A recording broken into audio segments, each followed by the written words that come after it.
Never in my life did I think I would get clickbaited in real life by a movie. I'll tell you what I mean in a second. Argylle, a film that promises more twists than a pretzel factory and has a cast list that reads like a Hollywood who's who. But is it a masterpiece or a mess?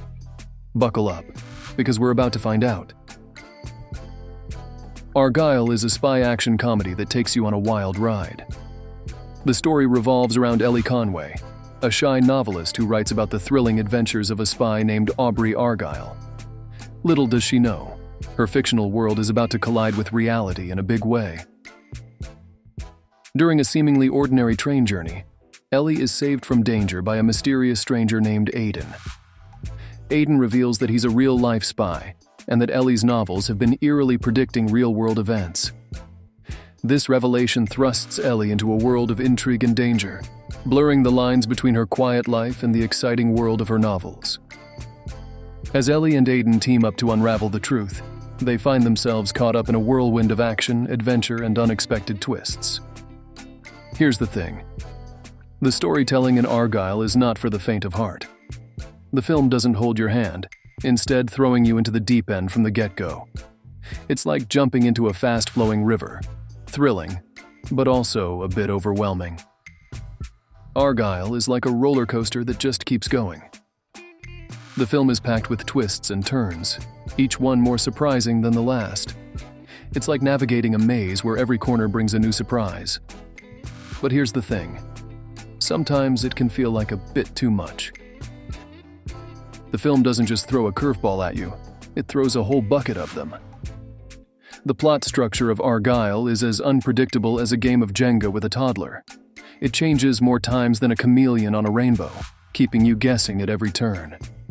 Just when you think you've got the story figured out, the film throws a curveball that sends you back to square one. It's like a mystery novel where every page brings a new surprise. This constant barrage of twists and turns can be overwhelming. For some, this might add to the excitement, but for others, it might feel like information overload. And then there's the film's length. At 2 hours and 20 minutes, Argylle is too long. The film spends a lot of time setting up and explaining its numerous twists, which contributes to its lengthy runtime. But the real charm of Argylle lies in its perspective. The film offers a unique glimpse into how a writer perceives the world and their characters. It's like being able to see the characters in their mind, saying the lines they think of. This meta-narrative layer adds a fun twist to the film, making it more than just a typical spy action comedy.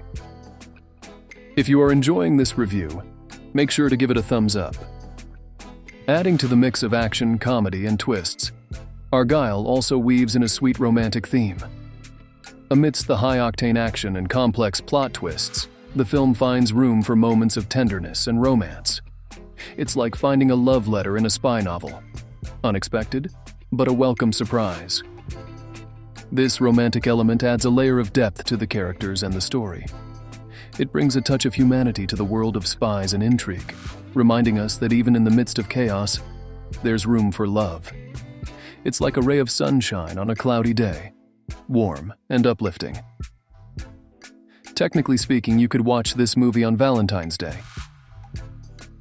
Now about the clickbait thing. So you've seen the movie poster, right? Henry Cavill and Dua Lipa looking all cool and spy-like. But here's the kicker. They're not the main stars. In fact, Cavill is in the movie for about as long as it takes to microwave popcorn. I don't think he's in this movie more than 5 minutes. It's like buying a ticket for a rock concert and finding out the headliner is only performing one song. I had to watch this movie twice because the first time I was pissed off because I was only waiting for him to show up. Then I had to watch it again to actually pay attention to the movie and enjoy it. So if you want to go see this movie just for Henry Cavill, then don't. Now let's talk about the real star of the show, Sam Rockwell. This guy's got the humor down pat. He's like that friend who always knows how to crack you up. If you're here for the laughs, Rockwell's your guy. His performance is like a stand-up comedy show, full of laughs and unexpected moments that keep you entertained from start to finish. Rockwell's character brings much of the movie's humor to life. His comedic timing is spot on, delivering punchlines that hit just right. One actor who deserves a special mention is Cena. Despite his limited screen time, he makes a strong impression. His performance is like a sparkler, brief but bright and memorable. It's clear that he has a knack for action and comedy, and brings a unique energy to the film. In my opinion, all the actors did a great job. I can't remember any bad performances in this movie. Let's talk about the visuals. Argylle is a visual spectacle, filled with action sequences that are as colorful as they are chaotic. The film doesn't shy away from showcasing its artistic flair, painting each scene with vibrant hues and dynamic movements. It's like stepping into a comic book that's come to life. But here's the catch. While the action sequences are visually striking, they can also be a bit messy and hard to follow. Some scenes, like the hallway sequence, are so crowded and messy that it's hard to tell what's happening. And then there's the CGI. Argylle leans heavily on computer-generated imagery, and the results are a mixed bag. At times, the CGI is seamless, enhancing the film's visual appeal. But at other times, it's noticeably artificial, pulling you out of the immersive world the film tries to create. It's like being served a delicious meal, only to find a hair in it. Distracting and disappointing. The overuse of CGI is a double-edged sword. While it allows for some visually stunning moments, it also detracts from the film's authenticity. A little more practical effects and stunt work could have added a layer of realism to the action sequences. It's like choosing between a photo and a painting. Both can be beautiful, but only one is real. Despite these flaws, the action sequences are one of the film's highlights. They're hyper-stylized, absurd, wacky, and fun to watch, especially the ones on the train. These scenes are like a roller coaster ride, fast, thrilling, and packed with adrenaline and comedic moments.